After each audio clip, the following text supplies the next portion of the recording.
Good morning everyone. সকলে কেমন আছো? আশা করি সকলে ভীষণ ভীষণ ভালো আছো। আমিও ভালো আছি। আজকে একটা নতুন ব্লগের সাথে তোমাদের সাথে দিনটা শুরু করলাম।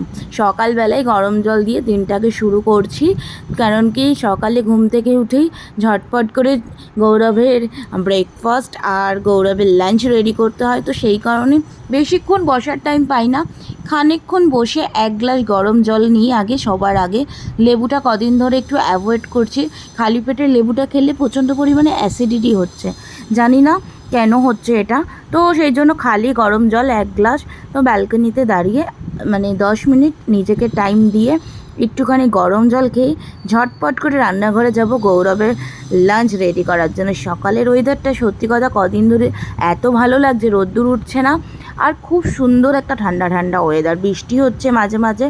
আর এখানে দেখো আমার বেলফুল গাছটায় এত পরিমাণে কড়িয়ে এসছে আর এত ফুল দিচ্ছে, জানি না বৃষ্টির জল পাওয়ার জন্য হয়তো এটা হচ্ছে।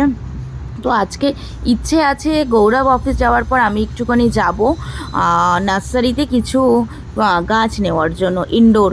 তো কয়েকটা গাছ এরকম নষ্ট হয়ে গেছে, তো ভাবলাম আজকে কয়েকটা গাছ নিয়ে আসবো। আর এখানে দেখো কয়েকটা লাল শাকের দানা ফেলেছিলাম, আমি একবার অনলাইন থেকে নিয়েছিলাম, তো চার থেকে দেখলাম 2-4টে গাছও বেরিয়েছে। তো দেখা যাক হয় কি না। তো চলো সকালের মর্নিং ড্রিঙ্কসটা কমপ্লিট করি। ঝটপট করে লাঞ্চ রেডি করে নিয়েছি, আর তোমাদের সাথে শেয়ার করতে পারিনি লাঞ্চ বানানোটা। তো এখানে সমস্ত কিছু রেডি করে দিয়েছি একদম। এবার আমি ব্রেকফাস্টটা রেডি করে নেবো। গৌরব অ্যাজ ওয়েল প্রতিদিন সকালে বেশিরভাগ দিনই ওর পরোটা লাগে, ব্যাস একদম সিম্পল পরোটা, ঘি দিয়ে আর সাথে একটু ভেতরে নুন আর একটু লঙ্কার গুঁড়ো দিয়ে আর কি পুরটা আর কি করে দিই। দাদা বাস চায়ের সাথেই খায় ও, আর কিচ্ছু না, একটাই পরোটা আর 1 কাপ চা, এটাই ওর ব্রেকফাস্ট সকালবেলা, আর কিচ্ছু খায় না। তো ঝটপট করে এখানে চাও বসিয়ে দিয়েছি। সকালে এই 10 থেকে 15 মিনিট একটু হাতে টাইম থাকে, সেই টাইমটায় দুজনে মিলে কিছু কথা, সমস্ত কিছু এই 10 মিনিটে ব্রেকফাস্ট করতে করতেই হয় আর কি। আর সকালবেলা গরম গরম চা, আর ওয়েদারটা সত্যি কথা ভীষণ ভালো। তো আমিও 1 কাপ চা বানিয়ে নিয়েছি। এখানে গৌরবের ব্রেকফাস্ট রেডি। আমি তো ব্রেকফাস্ট অনেকটা বাদে করি, কারণ কি এত সকালে আমার পক্ষে পসিবল হয় না। এই যে দিয়ে দিয়েছি, গৌরব এখানে চালিয়ে দিয়েছে টিভি, আর সাথে পরোটা আর চা।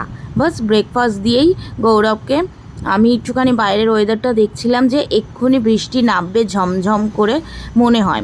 তো সকালবেলা আমি একটুখানি আমন্ড ভিজিয়ে রাখি, সেটা গৌরব কিছুটা খেয়ে যায় আর কিছুটা আমার জন্য রেখে যায়, আমি একটু পরে সেটা খাই। সকালবেলা গৌরব বেরিয়ে যাওয়ার পর আমার সেইভাবে কোনো কাজ থাকে না, কারণ কি অনেকটা সকালে যেই তো উঠি সমস্ত কাজই মোটামুটি হয়ে যায়, আর বাকি তো আন্টি এসে করবে। তো সেই কারণে সকালবেলায় জানলার ধারে বসে কিছুটা সময় কাটাই, কারণ কি অনেকটা সকালে সময় থাকে হাতে আমার কাছে। তো ভাবলাম বাদামগুলো কমপ্লিট করে দেন একবার নার্সারি থেকে ঘুরে আসি, কিছু গাছ কিনে আনি। গাছের প্রতি সত্যি খুব আলাদা একটা ভালোবাসা আমার। আগে জায়গার অভাবে রাখতে পারতাম না, এখন তো অনেকটা জায়গা আমার কাছে। তো ব্রেকফাস্টটাও কমপ্লিট করে নিলাম। এখানে আজকে সিম্পল একটুখানি ব্রেড বাটারই বানিয়েছিলাম, আর কিচ্ছু না, সিম্পল একদম ব্রেড আর বাটার, আর কিচ্ছু না। কারণ কি ভাবলাম অনেকটা টাইম লেগে যাবে নার্সারিতে গেলে, তো একটু ব্রেকফাস্টটা কমপ্লিট করেই যাই, এসে আর টাইম পাবো না ব্রেকফাস্ট করা আর লাঞ্চ করা, তো সব কিছু একসাথে হয়ে যাবে বলে আমি এরকম করেই আর কি বানিয়ে নিলাম ঝটপট করে ব্রেকফাস্টটা, একদম সিম্পল ব্রেড বাটার। তো মাঝে মাঝে আমি ব্রেড বাটার খাই, এইটা নয় যে সবসময় আমি স্মুদি খাই, যে যখন যেটা ঘরে অ্যাভেলেবেল থাকে। বেশিরভাগ চেষ্টা করি ওটসের স্মুদিটাই খাওয়ার জন্য, বাট কখনো কখনো আমি ব্রেড বাটার বা কখনো কখনো যেরকম ধরনের ব্রেকফাস্ট হাতের সামনে হয় সেটাই করে নিই। আর স্মুদিটা সবচেয়ে ইজি হয়তো সেই কারণে। তো সকালবেলায় রেডি হয়ে গেছি একদম, এখন 9:30 আর কি 10টা বাজে এরকম টাইম হবে। তো এই যে আমি আমার বাহন, আমার স্কুটি নিয়ে এখন যাব হচ্ছে একদম নার্সারিতে। তো চলো, স্কুটি করে তো আর আনতে পারবো না, তো সেই কারণে কিছু একটা বুক করে নেবো। আর নইলে আমার বাড়িতে যে আন্টি কাজ করে তার ছেলে টোটো চালায়, তো ওকে ফোন করে নিলেই ও নিয়ে চলে আসবে জিনিসগুলো। আর বেশি দূরও নেই, ঘর থেকে বাস 10 মিনিটের ডিস্টেন্স আর কি নার্সারি। তো চলো বেরোনো যাক, দেখি নার্সারিতে গিয়ে কীরকম কী গাছ পাই। প্রথমে একটা নার্সারিতে এসেছিলাম, আমাদের এখানে প্রচুর নার্সারি, তো এই নার্সারিতে না আমার সেরকমভাবে কিছু পছন্দ হলো না। তো সেকেন্ড যে নার্সারিটা, এখান থেকে আমি বেশিরভাগ নিই, অনেক বড় একটা নার্সারি। তো এখান থেকে আমি এই 3টে গাছ নিলাম, ইনডোর কিছু নিলাম হচ্ছে মানি প্ল্যান্ট, 2 রকমের মানি প্ল্যান্ট নিলাম। তো সমস্ত কিছু মিলিয়ে অনেকগুলো, বেশ 8-9খানা গাছ নিয়েছি, বেশ লম্বা একটা আজকে বিল করেছি। তো গৌরব থাকলে এগুলো আমি করতে পারি না, কারণ গৌরব পছন্দ করে না বলবো না, পছন্দও প্রচণ্ড করে, কিন্তু ওই যেমন যা হয় ঘরের ছেলের সামনে কিছু কিনলে তো একটুখানি না না না না করে, কিন্তু নিয়ে চলে আসলে প্রচণ্ড খুশি হয়।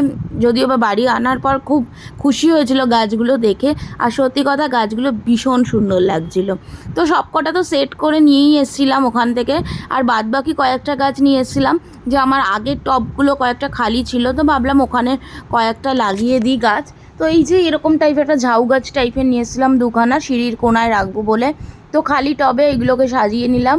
আর এখানে না কয়েকটা গাছ না একদম খারাপ হয়ে গেছে, ফুলও হয় না, গাছগুলো বাড়েও না। তো ভাবলাম এগুলোকে একটুখানি ক্লিন করে নতুন কয়েকটা ছোট ছোট গাছ বসাই। ওই সকালে ফোটে কি ফলে ওটাকে, অফিস টাইম না কিছু একটা হবে, আমি এক্স্যাক্ট নামটা জানি না, কয়েকটা ওই গাছ নিয়ে এসেছিলাম। তো ওইগুলো বসিয়ে দিলে না বেশ সকালবেলা সুন্দর কালারিং ফুল আসে, আর দেখতে ভীষণ ভালো লাগে, একটার থেকে অনেকগুলো হয়ে যায়। তো ওই গাছই 2-4টে নিয়ে এসেছিলাম। তো ওইগুলোকে একটুখানি রেডি, এই যে দেখো এই গাছগুলো, এইগুলোকেই আর কি একটু রেডি করে বসিয়ে দেবো, সমস্ত কিছু না আলাদা করে করে। তার মধ্যে প্রচণ্ড খিদে পেয়ে গেছিলো, তো সকালবেলা একটুখানি ওই ব্রেড খেয়েই চলে গেছিলাম। তো তারপর একটুখানি ফল কেটে নিলাম, ভাবলাম যে ফলটা খাই, ততক্ষণে আমার গাছগুলো চলে আসবে। ও অটো করে আর কি, টোটো করে নিয়ে আসছে গাছগুলো, ততক্ষণ আমি একটু আমার ব্যালকানিতে দাঁড়িয়ে ফলগুলো এনজয় করছি। বৃষ্টির ওয়েদার, কিন্তু বৃষ্টি একদমই হয়নি। তো আমি তো গাছগুলো কয়েকটা যেটা লাগানো ছিল আমি তো লাগিয়ে নিচ্ছি। এখানে দেখো এক এক করে আর কি উপরে তুলছে। তো এই গাছগুলো অনেক কটা গাছ, ওর একটু টাইম লাগছে যেহেতু ওপরে তুলছে। আর এখানে দেখো গাছগুলোকে একদম সুন্দর করে কমপ্লিট করে দিয়েছি, ভীষণ সুন্দর লাগছে। সত্যি কথা আমার তো ভীষণ ভালো লাগছে। এই একটা নিয়েছিলাম, এই একটা, আর এই একটা, অনেকটা ইচ্ছা আছে আরও কিছুটা নিয়ে আসার, আরও কয়েকটা জিনিস অর্ডার দেওয়া আছে অনলাইনে সুন্দর সুন্দর। তো ওইগুলো আসলে আরও ভালো লাগবে দেখতে। তো এইভাবেই টুকটুক করে ঘরটাকে একটু সাজিয়ে তুলছি আর কি, ভীষণ সুন্দর লাগছে। রুমেও 2খানা রেখেছি। আচ্ছা তোমরা কেউ একটু কমেন্ট করে বলুন, রুমে কি গাছ রাখা ভালো না কোনো কিছু খারাপ, সেটা জানিও। আমি তো রেখেছি, যদিও বা জানি না এটা কোনো অসুবিধা আছে কি না। তো এই বাদবাকিগুলো তো ড্রাইনিংয়েই রেখেছি। তো দেন একদম স্নান টান করে চলে এসেছি লাঞ্চে আমি একটুখানি ডালিয়া বানিয়েছিলাম, পাঁপড় সেঁকে নিয়েছিলাম, আর সকালে গৌরবকে যেই সবজিটা বানিয়ে দিয়েছিলাম, সেই মিক্স সবজি একটু বানিয়েছিলাম, সেটা ছিল। বাস এই খেতে খেতে এখন বেজে গেছে 3টে, কারণ কি আজ সমস্ত কিছু কমপ্লিট করতে করতে অনেক লেট হয়ে গেছে। দেন চালিয়েছি বিগ বস লাইভ দেখতে দেখতে এখন একদম লাঞ্চটাকে এনজয় করব। আর লাঞ্চে আমি এখন বেশিরভাগ সময় ডালিয়া নয়নে ওটসের খিচুড়ি এটাই নিচ্ছি গরমে। তো ব্যাস এইভাবেই আজকে দিনটা আর কি কাটলো। দেন বিকালবেলা আমি এটা খাই প্রতিদিন বিকালে। এটা হচ্ছে গন্তিলা, জানি না তোমরা কতটা কেউ জানো কিনা। এটা এক ধরনের গাছের আটা, এটা ছোট ছোট মিশ্রির মতন হয়। এটাকে জলের মধ্যে একটুখানি ভিজিয়ে রাখলে এরকম একদম জেলি ফর্মে এসে, এটা পেট প্রচণ্ড পরিমাণে ঠান্ডা করে, স্কিন প্রচণ্ড পরিমাণে ভালো করে দেয়। গরমে খাওয়া ভীষণ উপকার, জানি না কাদের কাদের ওখানে পাওয়া যায়, আমাদের এখানে তো প্রচণ্ড পরিমাণে এটা পাওয়া যায়, আর সকলেই আর কি এটা খায় গরমকালে। এটা দুধের সাথে, শিকাঞ্জির সাথে, সমস্ত কিছুর সাথে ঠান্ডা ঠান্ডা খাওয়া যায়। তো দেন সন্ধেবেলা একটুখানি মন করছিল, তাই গৌরব আসার পর একটু বেরোলাম, দুজনে মিলে একটুখানি আইসক্রিম খেলাম। গরমে আর কি খাবো, আর তো কিছুই ভালো লাগে না গরমে খেতে। তো এইটাও নিলাম একটু আইসক্রিম। দেন এইভাবেই আজকে দিনটা কাটালাম, আর তোমাদের সাথেও শেয়ার করলাম। যদি আমার ভিডিওটা তোমাদের আজকের ভালো লেগে থাকে প্লিজ একটা কমেন্ট করে জানিও। কাল আসছি নতুন ভিডিওর সাথে।